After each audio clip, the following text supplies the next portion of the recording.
Hi, Commissioner. How are you? I'm well, thank you. Can we talk about the coronavirus first? Sure. I know this is supposed to only be about old people.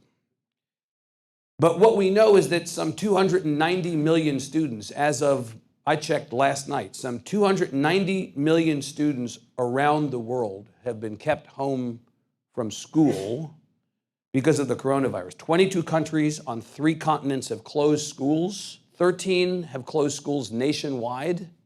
9 have closed schools in a local way, including in the U.S. In L.A., on Wednesday, they declared a public health emergency, urged the community to prepare for the possibility of school closures. In the North Shore School District, north of Seattle, they've closed all schools beginning yesterday for 14 days.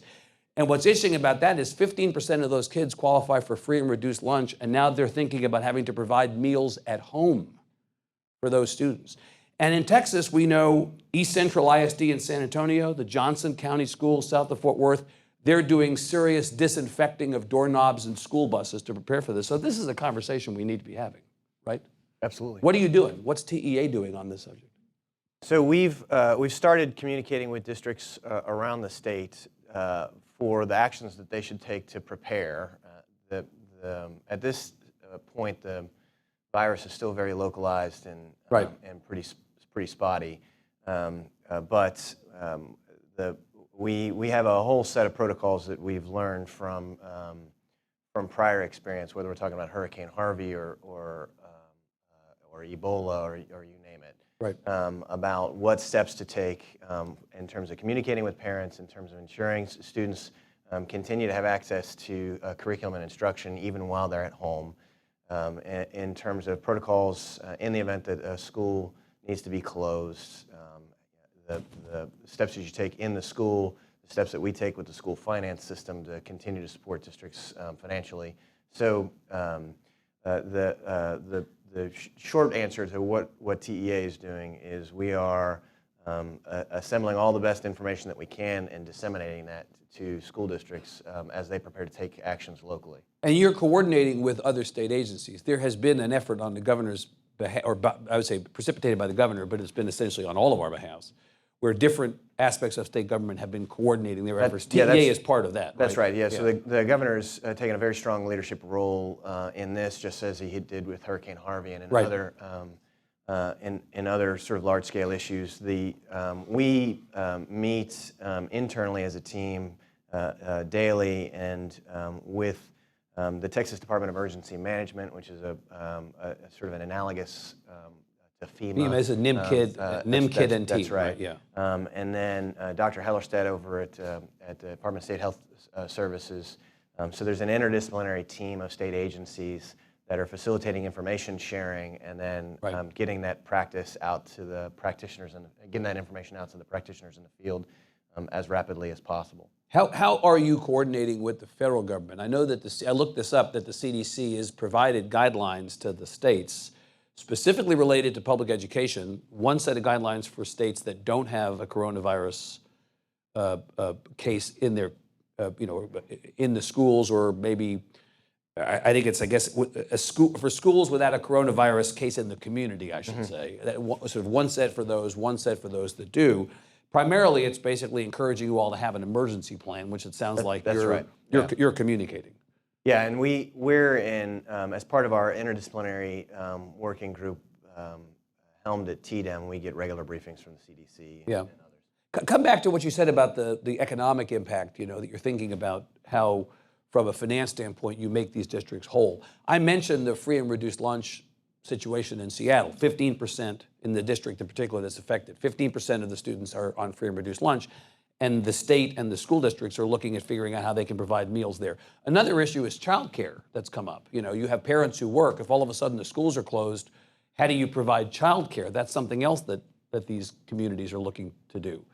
We're prepared for any eventuality as far as the economics of this. Yeah, absolutely. As of Wednesday morning, we'd received about 180 questions from school districts around the state on whether we're talking about what to do with free reduced lunch students who might be at home, what to do with extended absences. You can imagine scenarios where there are a pretty decent number of students whose parents decide to keep them out of school. We have a 10% attendance requirement. So how do we reconcile that? So we're sort of analyzing sort of past protocol, the guidance that we get from CDC, from Texas Department of Health Services, Yeah. and getting information out to school districts fairly regularly. I think we've sent out 2 communiques on this so far. We'll likely send out at least 1, if not 2 more, by middle of next week. And TEA is committed to having to giving districts, where possible, flexibility. I remember during the hurricane, you all did some relaxing. There was a discussion around relaxing accountability stuff, right? That what happens if you have a situation in which the schools or the districts are negatively impacted by this? Does that require you to give them some latitude on? Yeah, well, among the 180 questions, that is a question that has been surfaced. I mean, I think that the issue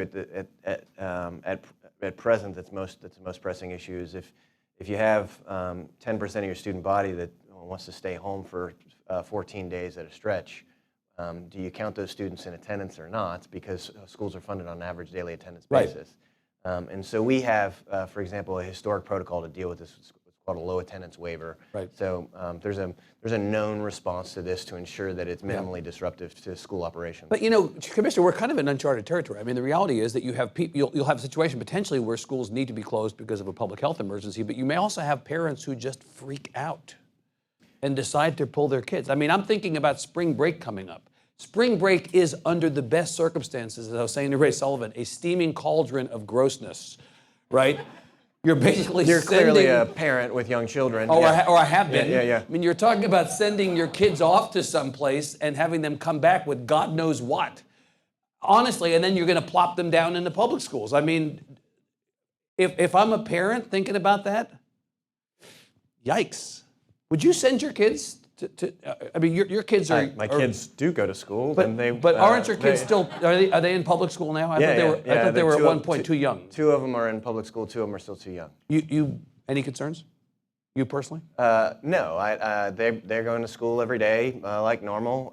If they have the sniffles, I know it's not coronavirus. Kids get the sniffles. And you take normal precautions that you would take. You give them the talk on the way out the door. Kids, don't touch your face. Yeah. Right. It's. I mean, if you can, as a student, try not to lick a doorknob. It's generally frowned upon. That's actually in our employee handbook here too. Actually, right? Yeah. So I mean, I have young children. I know how this goes. And so no, my kids are in school in Austin now. Spring break's coming up. They'll stay home and then they'll go back. Which is the way it's going to work for the overwhelming majority of folks. So one of the pieces of guidance that we are working to get out to school districts is just how to communicate this, because there's no reason for folks to overreact, especially when the virus hasn't even hit your community. Don't cause panic. That's the plan. All right, so let me move to something equally serious but different, and that is I want to ask you about the status of the situation in Houston, with Houston Independent School District. For people, to level set people on we're talking about a school district with 200,000 students. By my math, it's like 3% of the state's enrolled students. November 2019, you announced that we're going to take over the board and the superintendent's office. The language at that time was to prevent imminent and substantial harm to the welfare of the district's students. Live into that for me, please. What does that mean? That's pretty dire language. What does that mean? Well, so imminent harm. So Houston ISD has a very unique set of facts, but effectively they have a series of campuses that, for some of those campuses, for a decade, never reached acceptable standards of performance. Multiple cycles of kids going through campuses, not learning how to read, write, and do math. Commissioner, I thought that the real focus here was one campus in particular, that it was Wheatley High School, which had repeated low academic performance. Houston ISD, to be clear, has 50 DNF campuses. They have one campus that has been academically unacceptable for, I think, 8 years now. And that's Wheatley. That's Wheatley. Right.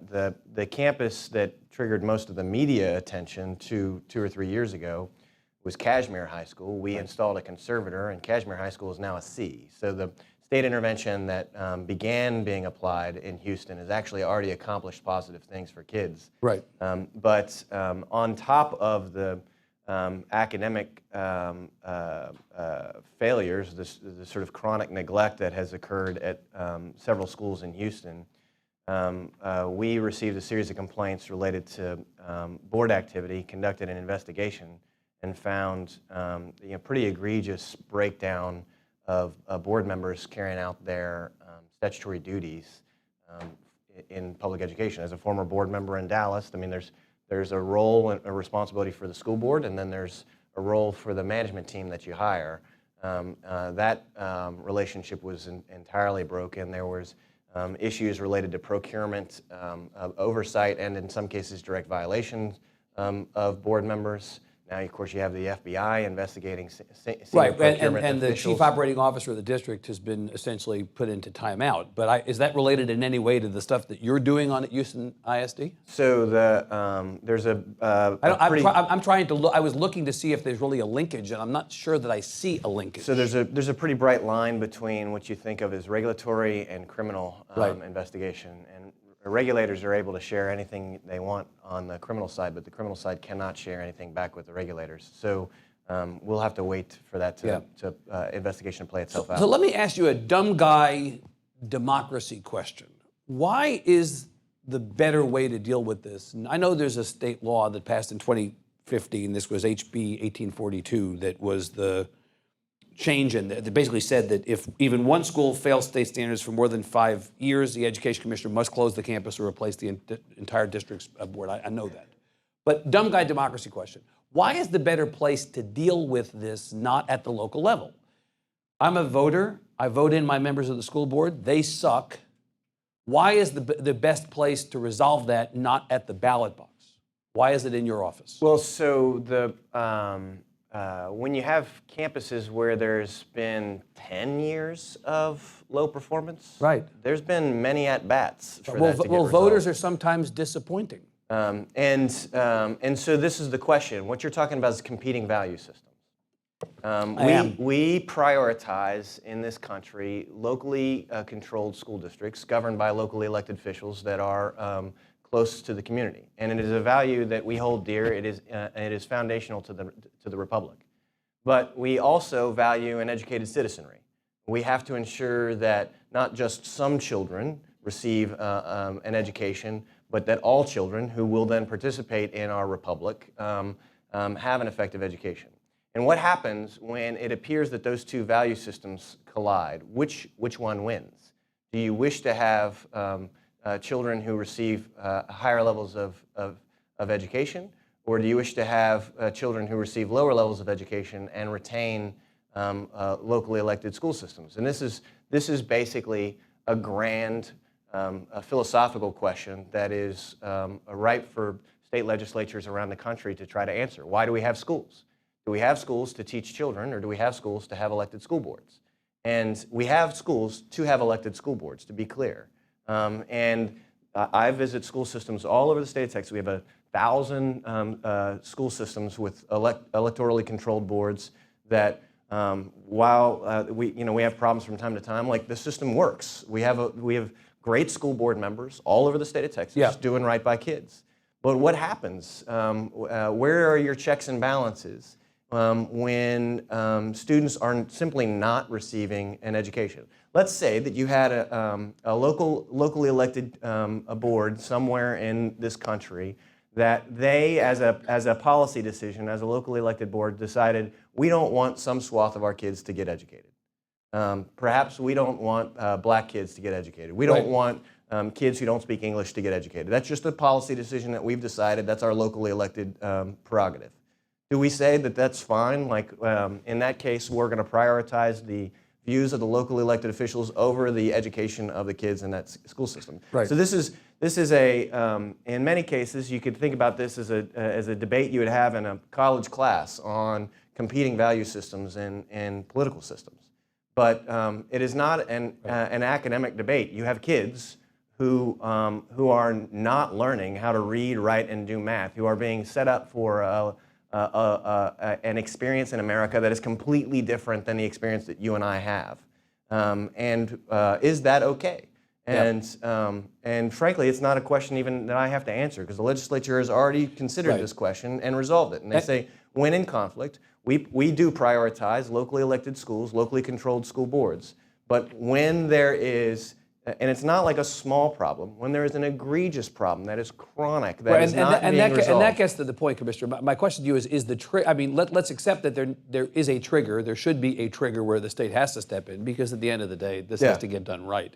But the question is, where should the trigger be? Do you think is it the right trigger? Is the trigger we have in place right now the right trigger? The trigger is, I mean, there's multiple triggers. The trigger is, don't steal. The trigger is don't cheat and lie about cheating. The trigger is within a 5-year window, make sure kids are learning how to read, write, and do math. Right. And if you can't do that, then well, the first the couple seem obvious, but the 5-year window is kind of the one I'm asking about, because there's a subjectivity to 5 as opposed to 3 or 7. Yeah, well, I mean, you're good with the 5. We have educators that that love kids, that work in public education because they want the best for kids. And if you talk to our educators, they know our kids only have one shot at first grade. Yep. So if you allow 5 years of chronic underperformance in campuses, you have allowed 5 sets of first graders, 5 sets of 9th graders, 5 sets of 12th graders to not have the kind of academic experience that they need. I mean, we are blessed to live in a country that has these foundational documents that speak to the highest ideals of man. That say all men are created equal. That we're endowed with certain rights. The right to pursue happiness being among them. Our system of public education is as an instrument of our republic, the single most important foundational ingredient to ensuring that we live up to those ideals, because it is what equips our body public to participate in our democracy. But if it is not, in fact, doing that, then how can the republic continue? I mean, we have great debates in this country. We spend a huge amount of time in the media saying who's going to win in the next 4 years. Our system of public education is designed to make sure we have elections in 40 years. Yeah. And this is the issue that the legislature... Are we going to have elections in 40 years? Do you know something that I don't know? To ensure that we do so, the legislature says we're going to have a system of public education. Some days at the moment I wake up and I worry about that. So thank you for... As long as we continue to educate our kids, we will. You've eased my mind. So there are really 3 areas of pushback on this Houston ISD thing, and it's larger than just that, because this is not the only district that has been in the throes of state intervention, right? We know that El Paso, you mentioned cheating. That was a deal prior to your arrival, right? El Paso. Beaumont, there was some fraud alleged, right? So we know that there are different districts over time that have had the same deal. The losing of local control is one issue that gets pushed back against. We've talked about that. The inability of community members to hold local leaders accountable if it's a case where you put people in place. Now, I know you've worked on the Houston thing to say to the community, we want community input, we want to be sure that we put people in place who you can hold accountable. You think that the accountability piece of this can be dealt with sufficiently? The thing to bear in mind is that the way that these interventions have been structured by the legislature, it is still actually local officials that are in charge of these school systems. It is locally selected members of the community, they're from the community, that are placed in a position to assume the duties of the Board of Trustees. Right. So, but the superintendent is not necessarily somebody who would be hired locally in the way that the superintendent in a normal situation would be, right? You could drop somebody in from someplace else. Yes and no, but I mean, when school boards are hiring superintendents in every community, they're scouring the state. They're possibly hiring from somewhere else. Yeah, because I mean, you want the best talent you can find for your kids. Okay, so this is not out of the realm of normal. The basic issue is this is a temporary course correction mechanism with different locals driving the trains to get the trains back on the track. And the theory of the case, as you've said yourself, is that there's a return to local control within this plan. 100% of the time. Gradually, elected officials are reseated 3 at a time over a period of years. And in fact, what just happened in Beaumont, the last elected members of that board were reinstated after the takeover. That takeover was all the way back in 2014. And within the last couple of weeks, the last local elected Beaumont school board members have now gone back on the board, right? That's the process as it's supposed to work out. The last pushback was the basis for the lawsuit that is now, and I'll sort of close this part of the conversation, where we stand on this, was that somehow this effort by the state disenfranchised voters in majority black and Hispanic school districts. And I sort of thought about this: El Paso, majority Hispanic; Beaumont, plurality people of color; plurality African American, majority people of color. I mean, the fact is that the public schools of Texas are more than 50% Hispanic already, so the whole school system is more than 50% students of color. But the theory of this lawsuit is that somehow you're targeting specifically non-white school districts with this effort. That was sort of the trigger for the lawsuit. Yeah, I mean, it's clearly a false assertion. That we have an identical action to Houston ISD is happening in a school district north of there called Shepherd ISD. Yeah, you in fact announced Shepherd and Snyder at the same time that you announced Houston, right? Which is majority white school system. So the basic issue is, are kids learning reading how to read, write, and do math? Yep. And if there is a situation where there is essentially a chronic abdication of our responsibility, that's when intervention is required. Yeah. So there was a lawsuit. There was first a federal judge ruling that was in your favor of the state. Then there was a state judge ruling, Catherine Mozzie here in Austin, that essentially said, no, we're going to put an injunction in. And now there's a trial set for June. So everything is on hold, is that right?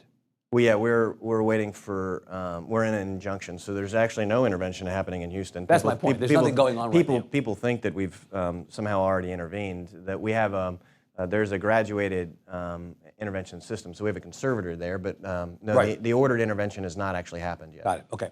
Let me ask you about HB 3.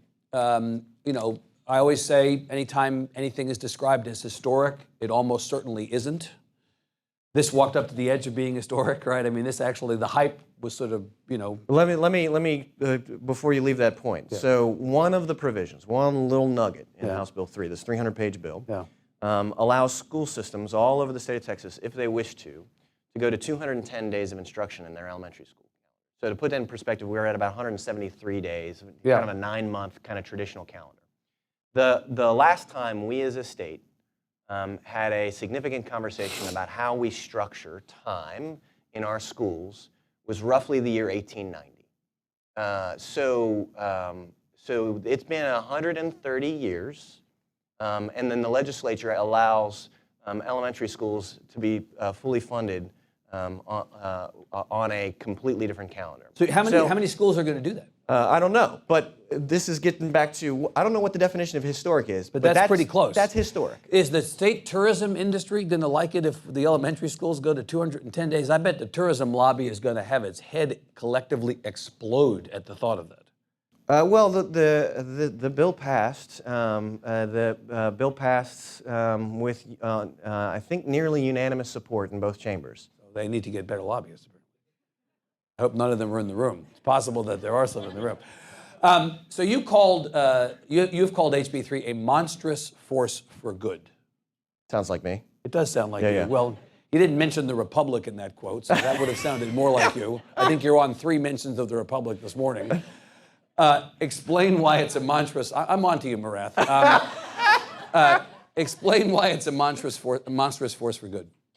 Well, so I mean, we can start with just the basics. It's about a $700 increase in funding per kids around the state of Texas. It's a $3.5 billion per year immediate infusion of resources in public education.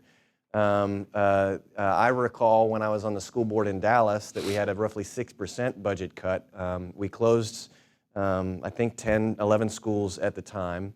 So if I have to choose between one or the other, this is definitely better. Right. You know, more money for public schools is better than less money for public schools is a relatively new concept up the street. I don't think it's a new concept. Oh, come on. There was a huge fight over whether more money for public schools was good until about 5 minutes ago, when all of a sudden everybody's for more money. Well, but this is the important thing to bear in mind. Dollar bills do not educate kids. It's easier when you have dollar bills than when you don't. We use the dollar bills. We use the dollar bills to buy things, to pay people, to educate kids. And this gets to some of the nature of House Bill 3's huge reforms. The legislature, as part of the framework, created something called the teacher incentive allotment, which, if districts should so choose, They can identify who their highest performing teachers are, and they get significantly more money when for those teachers when those teachers are placed at the highest need schools, whether they're talking about rural campuses in Texas, or they're talking about high poverty campuses in Texas. This is a commitment to equity and equitable resources that is unparalleled in the United States, because if we are paying all of our teachers the same, then, but the jobs are not the same, they don't have the same level of difficulty, then what is the status quo? The status quo is, well, let's all migrate to the suburbs. Right, but you've called this bill the most equitable, that you say that Texas now, as a consequence of HB3, has the most equitable system in the United States. It is. Those are big words, Commissioner. Can you bring the receipts on that? I mean, that's like. Well, so if you think about this, the teacher incentive allotment, the commitment to making sure that you have the best talent in front of the kids who need it the most. This is how you get to the core of the achievement gap. No other states are doing that? And no other state is doing that, and not in any systemic way like you've seen in House Bill 3, but there's more. But wait, there's more. There's more. So the Texas, like many other states, provides more money for students who come from challenged backgrounds when they enroll in public schools. So think about a student who's eligible, whose family requires federal assistance to ensure that there's food on the table. So there has historically been, and in most states, there's more money in our public school systems when you enroll students with that condition than, say, when you enroll my kids. And that makes sense from an equity standpoint. Sometimes you need to ensure there's more resources to achieve the same kind of outcomes for kids.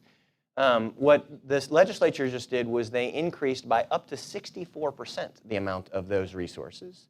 And they created a spectrum analysis so that kids that are coming from the places of the highest density of poverty draw huge amounts of increased resources, rather than kids that are from relatively low level and sort of mixed income communities, which is entirely consistent with all of the research on the subject of sort of community assets and what the kids bring into the schools with them from their community.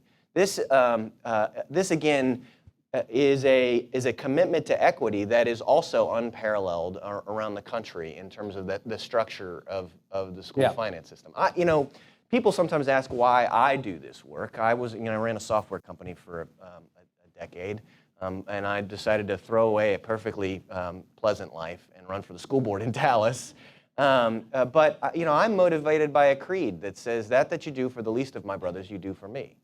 And it is important that when we are thinking about how we organize our schools, how we govern our school system, that we, the officials that are in charge, the elected trustees, or some cases the appointed trustees, the people who are entrusted with caring for our kids, that they organize the system, that they govern the system to give a voice to the voiceless. Right. And what the legislature has just done is they've put their money where that mouth is. They have said that our system of school finance, the fundamental dollars and cents of the structures, are in fact designed to give a voice to the voiceless, are designed to ensure that every child in Texas, regardless of what you look like, regardless of which parents you chose, regardless of what zip code you live in, whether you're in special education, general education, whether you're in the foster system or not, that you will be supported to achieve excellence. Why did it take them so long? Well, we've been on this path in Texas for years. I don't think the legislature got nearly enough credit for the level of equity that the system had before. But this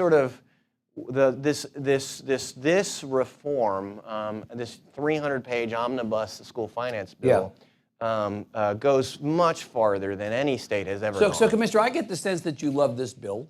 Good, you're a good advocate and ambassador for it. You have said, though, new legislation is not necessary next session. Well, I mean, I talked to our superintendents. Because there are people in the education community who would say, this is really, even if they don't think it's historic, they would say, some do, it's a really good start, but it's a start. And that there are things that this bill did not do, and there are things that we can do more, better, bigger. You think, no, this is pretty much where we need to be? So I'm a huge believer in continuous improvement. We do not live in a utopia. We are not experiencing a perfect world. So the question is are the actions that we're taking now, are they better than they were last week? Are the plans that we're making for next week, are they going to be better for our kids than what we're doing this week? So we have to constantly engage in reflection and continuous improvement iteration. That being said, I talked to superintendents all over the state of Texas, and there's a lot to absorb from this bill. So Well, in fact, you've said that it would take 5 to 10 years really to fully incorporate all the changes that this bill has in it. Yeah, so the feedback that I try to provide from the field to our legislators is we need to let sure that the field has time to absorb these huge, huge changes. We are, one of the consequences of House Bill 3 is we are going to be training, starting in about 3 months, 55,000 teachers in Texas on science-based literacy practices. Which is a degree of commitment to good literacy instruction that is also somewhat unparalleled. And that's a big logistical It's not going to happen system. overnight. So, and that's only the first wave of another 20 or 30,000 teachers per year that are being supported. So let's agree, big, need to absorb changes, fine. When I'm out talking to superintendents or I'm out in communities around the state and I talk to parents, what I hear is a certain amount of anxiety that we only budget in 2-year buckets. This bill, the investment in public education, the buy down of property taxes through compression, everything that was done that, let's just say it's historic, fine. On August 31st of 2021, the odometer goes back to 0 unless they come back in the 2021 session and re-up. Sure. We don't know what the economic circumstances of the state are going to look like at that time, what the budget priorities of the legislature are going to be at that time. How do the teachers who've gotten pay raises as a consequence of this legislation, how do the families who are now enjoying or will enjoy the benefits of pre-K funded by this program, and on, how do they know that 2 years hence this is still going to be in place? There's no guarantee, right? Well, I mean, to be clear, I know formulas have been rewritten. I know all that. Well, but no. But to be clear, you could have said that 2 years ago, or 4 years ago, No, or I 6 know. years ago, because this is the way our democracy works. No, I get that, Yeah. and I'm not diminishing the accomplishment of what's there, but I'm also acknowledging the reality, which is there is no, Commissioner, guarantee that in the 2021 session, the legislature is going to be either in a frame of mind or have the resources to re-up what happened in the last session. Anyway, so the basic structure of our democracy is these things always get settled on a short cycle basis, and we come back and consider it. Is that your answer to teachers when they come to you and they say, we'd like to raise? I've sort of many more. So the thing is, I've interacted with members of the legislature now pretty closely for 4 years. The public education is always the #1 budgeting priority for the Texas legislature. Sometimes people don't believe that. There's a lot of people that make hay saying otherwise, but it is clearly true. Since I have been here, there's been somewhere between a $75 and a $600 per pupil increase in public education every single year. It is the single biggest budgeting priority of the state of Texas. You can see it when money is flush. You can see it when money is tight. It is always the single biggest budgeting priority of our legislature. That being said, I also have to provide guidance to the legislature on long-running costs, which was considered when House Bill 3 was done. We modeled the thing out 10 full years, which is more than what is normally legislatively required. And given basic assumptions about the economy, there's no sort of near-term concerns. Now, I mean, if the price of oil tanks, if there's some sort of black swan event, then who knows? But that's essentially always the case. I think 2011 is still too fresh in the minds of people. You know, you end up with an economic turndown, and all of a sudden they come after the bucket of money that's available. So let me share one fact that is not widely understood, and this is something that we see because we run these numbers for the legislature. For about 15 years, the state of Texas grew by about 70,000 kids per year. And so if you think on average, we had spent over that time period on average about $10,000 per kid. We're much closer to 12 now. So that's $700 million per year of new money required every single year to fund public education. Funding growth. Without funding per pupil increases. Right. So that's a huge demand on the state budget, regardless of the funding source, whether you're talking property taxes, sales taxes, whatever else. We have seen in the last 3 years a dramatic decline in student enrollment growth. It went from, instead of averaging 70,000 kids per year, it dropped to 40, then 30, then 15. And what our demographers will tell you is this was something happened after the Great Recession, which is actually a known effect of large economic downturns. Birth rates declined. So there is a significant reduction in the growth of the student population. We can see that all the way through 5th grade now. And what that means is that the budgetary pressure that the state has historically been under just to fund enrollment growth is much lower for the foreseeable future. So these are, again, all facts that the legislature had at its disposal. So when I talk to teachers, superintendents, others about, like, is this going to continue? I mean, I can't tell you what happens in 10 years from now, but I can tell you that given all the information at our disposal, there's no reason to think that this level of funding can't be sustained for the foreseeable future. How will you know, Commissioner, that HB3 worked? How will we know that it works? You know, the old idea that you can't measure what you don't count. Yeah, right? So what are you counting by way of understanding whether this has succeeded or not? So we look at a bunch of measures in public education constantly, and there are, public education. There is a sea of numbers that can be thrown at it. It makes it very confusing to discern progress. Right. We actually, I think we have here, and we publish an annual report that tries to synthesize these this sea of data into a more coherent narrative about both the good and the bad, the progress and the lack of progress that we're making, just so people can understand it. So anyways, we look at a bunch of different metrics. We'll look at graduation rates, we'll look at post-secondary attainment, we'll look at kindergarten readiness, we'll look at third grade literacy scores, both on state assessments and on sort of nationally norm reference assessments. We'll look at sort of other measures that we have access to. We have access to a bunch of data. Our school districts have access to far more information. So we try to gather as much information anecdotally from school districts as well to try to tease out progress. We actually have a research and analytics shop that is actually creating sort of studies. You will on be able to draw, causality. though, a dotted line or a straight line between the investment on the HB3 side and how we do.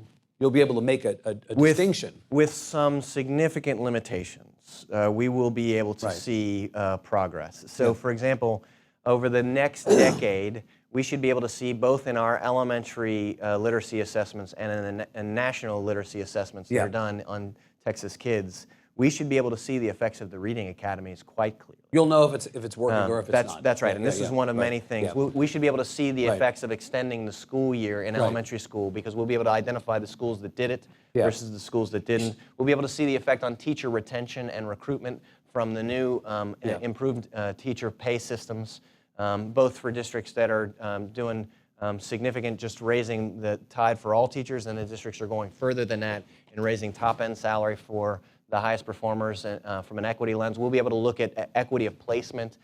So there's a bunch of things that we'll be able to see. The legislature created college, career, military readiness outcomes bonuses. So, for example, every single special education student in Texas who graduates prepared for college or the career or the military will result in a $2,000 success bonus to school districts. To the districts, right? This is a massive incentive. It sends a signal that all children matter. So we'll actually be able to see the effects of that on an isolated basis. So there's a variety of ways to measure, but the thing is, we need to have some patience, because like going into the next 2-year cycle, I'm not sure you'll see any of the immediate effects yet, because this is one of the things that... I mean, you point out, it takes a while. I mean, the fact is you expect to have progress immediately, or you want to have. The human nature is that you're impatient. That's right. Right? You want to have progress, but it's going to take a little while for this stuff to take place. We could execute every reform, every iterative improvement, every practice change with perfection, top to bottom, pre-K through post-secondary, with perfection tomorrow. And it'll still take a decade for people to notice, because kids have to grow up in the system. All right, so you mentioned the importance of data, and data as a way to understand how we're doing. This is the I'm going to use Margaret Spellings as a bludgeon portion of the interview. Thank you. Looking forward to this.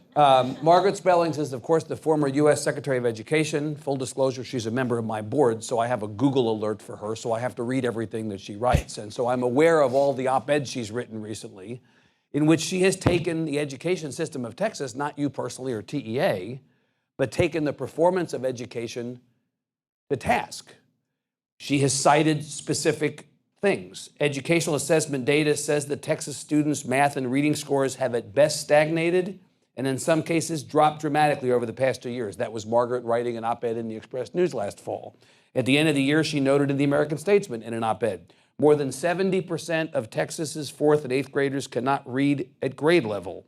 From 2011 to 2019, the percentage of Texas students who failed to meet basic 8th grade math standards, math proficiency standards, increased from 29% to 48% for African Americans, 24% to 37% for Hispanics. Why does Margaret have such a problem with this? So I'm using her. I'm putting her on stage here. I get it. So she's referring to results from something called the NAEP, the National Assessment of Educational Progress, Indeed. which looks at 4th and 8th grade proficiency for students in reading and math. Are those stats accurate? They're accurate for that assessment, absolutely. And they point to issues related to system design, accountability, sort of broad systemic incentives, and systemic structures that are worthy of the attention of policymakers. We have that same data in our annual reports in the back of the room. Indeed. So you can see the trend data. And Margaret's been involved in public education for a very long period of time.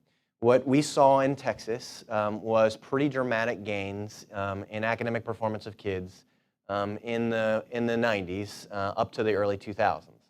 What we saw was some degree of plateauing in those outcomes through the sort of mid-2000s and early teens, and in a few of those from in the sort of mid-teens, we saw declines in a few, not in all. And Right. so that's what she's reflecting on. And I think that this is worthy of policymaking consideration. You have to look at what is happening, what are Texas's data trends, how does that compare to data trends in other states? Right. What is the policy framework in Texas? What is the policy framework in other states? Are you satisfied, Commissioner, with back to this question of other states and how we compare? Are you satisfied? I looked at the 2019 NAEP stuff for 4th grade math and reading, 8th grade math and reading. So 4th grade math, Texas actually improved relative to the 50 states in D.C. We went from... Just in the most recent 2-year. Most recent 2-year period, 2019, we went from 18th in 4th grade math compared to the other states to 12th. But we dropped in 4th grade reading from 42nd, we went up slightly from 45th to 42nd, pardon me. Yeah, basically, we saw elementary school improvements in the most recent, but middle school declines in the most recent 2 years. 8th grade math down from 24th in the country to 32nd. 8th grade reading down from 41st to 46th. That 46th kind of hit me. Ouch. There's a thing called Texas exceptionalism. You know it, and I know it. That doesn't sound very exceptional to me. Yeah, it's not. We have a lot of bright spots in Texas public education. So one of the ways that that I think it's important to analyze NAEP data is on an apples to apples comparison basis. Yeah. So for example, we have 20 to 25% of our students who are learning English while they're enrolled in our public schools, and Oregon has like 4% of their kids learning English. These are differences. So we could compare sort of similar students. When you do similar student comparisons, the numbers look very different. You got to drill down a little bit more into the data. Yeah, they look very different. But that's cool comfort because we want all of our kids to reach high levels of proficiency. Yeah. And so this is the reason why I'm so jazzed about a lot of the stuff in House Bill 3. I mean, the legislature said every new teacher in elementary that is going to be an elementary certified teacher, before they're finished with their university education program or before they're finished with their alternative certification program, has to demonstrate proficiency in the science of teaching reading before they're allowed to teach kids how to read. It's a sort of a novel concept. Let's make sure that they have been taught how kids learn how to read before they teach kids how to read. And that's on higher ed to prepare your best teachers. That's right. And so this is now the law of the land. It's a new requirement from House Bill 3. This is a huge change, and it will significantly help school systems because they're hiring teachers that need to be well trained in these practices. There is, when you think about middle school proficiency weaknesses, it is worth talking for some time about dyslexia. And in fact, how reading works. I don't know how much time you have, but the reading as a domain of human cognition has been very well studied. And among all aspects of human capacity, we sort of know how reading works more than most. And there's an easy formula that this comes down to. It's called the simple view of reading. Decoding times language comprehension equals reading skills. So what is decoding? Decoding, let me see your sheet of paper here. So I could give you one of the sheets without the last questions on it. So in front of me, I have this two-dimensional object that has all these weird symbols on it. And in order to read, yes, I can talk to you, I can hear words, I can have words, but I've got to be able to run my eyes across the page here and translate these weird symbols and realize that this TH, one, that is a TH, but two, that it forms a sound, and then blend those sounds in my head. This is the skill of decoding. Right. Dyslexia is a condition that manifests itself in students who cannot decode well, even though they can otherwise speak, they know language quite well.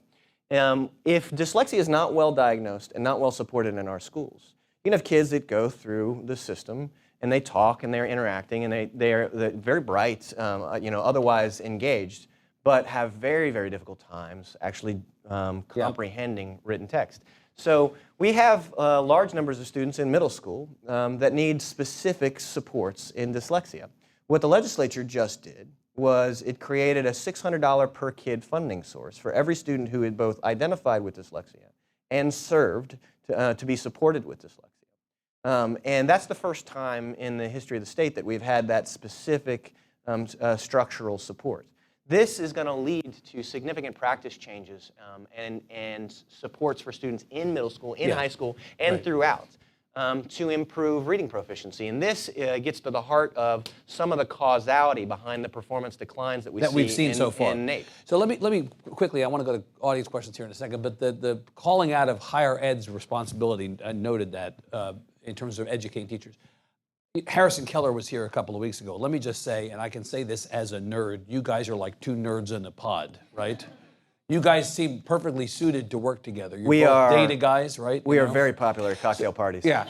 It seems to me, though, that there's never been a more important time for public ed and higher ed to be in the car together. Yes. As far as this goes. Their success is your success, and that they can't educate their kids unless you've educated yours and handed them off kids who are ready to be educated. But at the same time, you can't educate your kids unless they've prepared teachers adequately to come in and do that work. And I just wanted you to reflect on that a little bit, because the idea that we think about K through 12 as one bucket and higher ed as another bucket, that does seem kind of antiquated ever more now, right? It's sort of one bucket. Mm-hmm. Can you talk about how you and higher ed are going to have to work side by side? Well, let me give credit to Governor Abbott. So 3-4 years ago, he convened and announced the Tri-Agency Workforce Commission. Correct. Which was designed to place me, my compatriot at the coordinating board, the higher ed coordinating board, and at the Workforce Commission, sort of connected at the hip to work on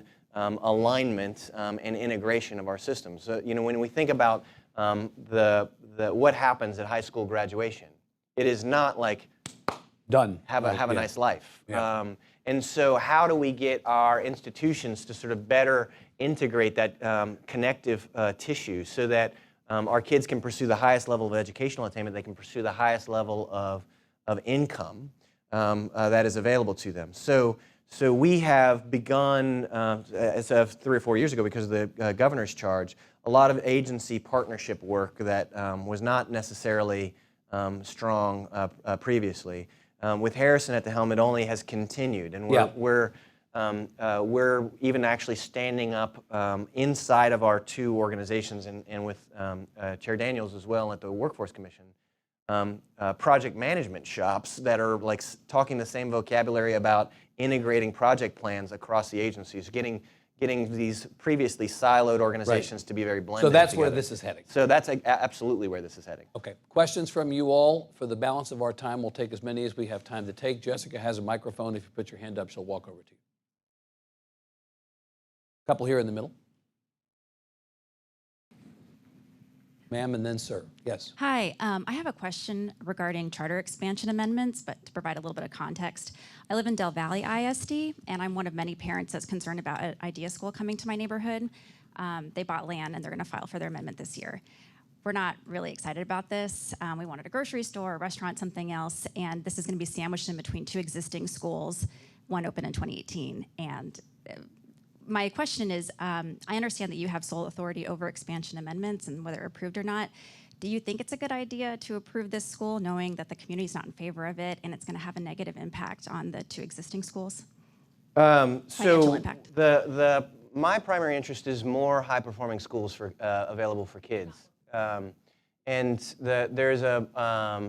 is each student in our school systems needs to have access to a rigorous educational pathway for themselves. You want our kids to have access to the highest level of academic rigor. And so when we see when we see schools that have a history of getting extremely high outcomes for low-income students, we need more of those schools, whether we're talking about being operated by an ISD or a charter. So I'm generally in favor of ensuring that our families, especially low-income families, have access to options that have a track record of delivering very high levels of academic performance for their kids. Is it in fact true that you have sole authority over whether the high-performing charters expand? I thought I read in the Texas Tribune that there was a change in the law that made it easier for high-performing charters to expand without your hand on it. Well, so don't believe everything you read. One,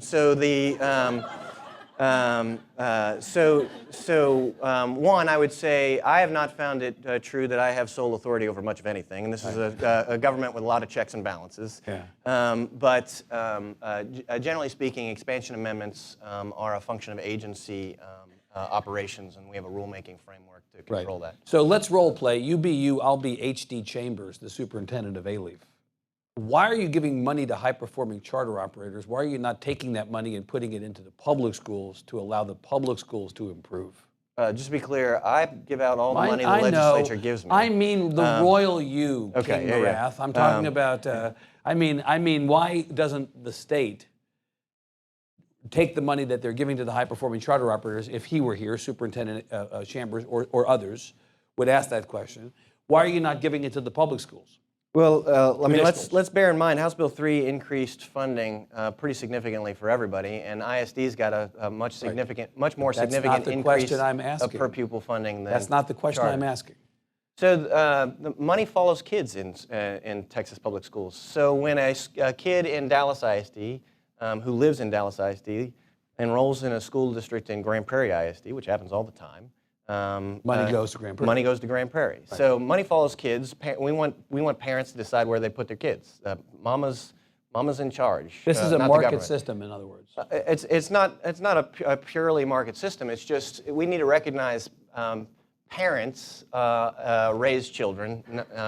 We want our school systems to make sure that they provide the best educational available to all of them. But we don't live in a utopia now, and not every school is equally equipped for every kid.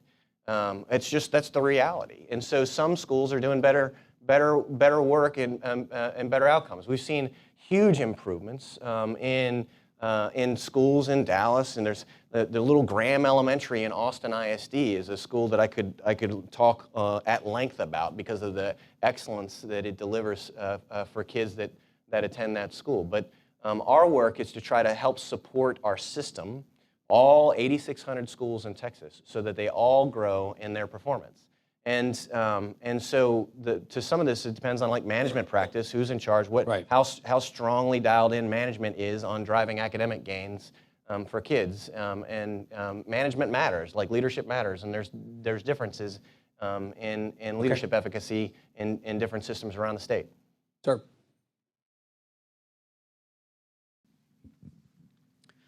So y'all just highlighted the importance of higher ed and feeding the pipeline. But I think it's important to recognize that the system we're in, about half of new teachers don't come through the higher ed pipeline. We also have a system where we have an entire offshoot of public schools that are not required to use certified teachers, which further diminishes that requirement. And then we have laws in place, even within the traditional school system, that allow districts not to hire certified teachers. So based on what y'all were just talking about with higher ed, how can you reconcile our legal framework with the importance you place on it? And if you can't reconcile it, what should we do about it? So I think this is a very important point. Only about 30 to 40% of our teachers, our new teachers in Texas, come from higher ed. There's a very slight majority now that come from alternate, and then the rest come from out of state. So the